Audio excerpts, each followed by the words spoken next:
are 2 steps to take if you want to check in with a deaf person that you think is in distress. Step number 1, get their attention in an appropriate way. If you are standing close to them, it is appropriate to tap them on the shoulder. Make sure that this is a firm tap and not a really soft tap. This can feel intrusive and almost like you're just trying to touch them. It is a strong tap to the shoulder, repeated until the person turns to look at you.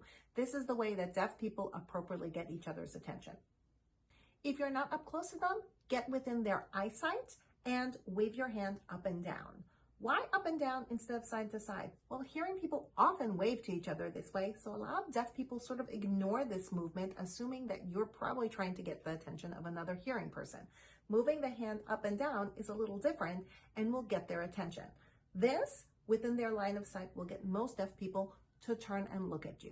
Number 2, you're going to check on the status of the deaf person by signing either "Are you okay?" or "Are you fine?" For okay, you're going to do the O handshake. Fingers touching each other, leaving a space. Just point the hand forward. K is done with the thumb touching the middle finger. Now, O-K.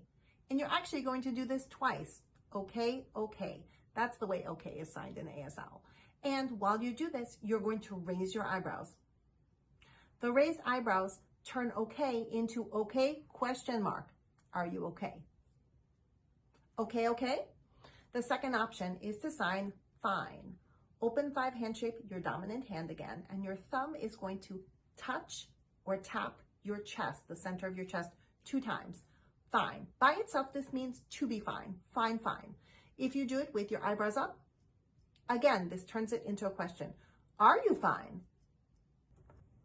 Remember, next time you see a deaf person who seems to be experiencing a crisis, get their attention in an appropriate way, check on their status, then proceed from there.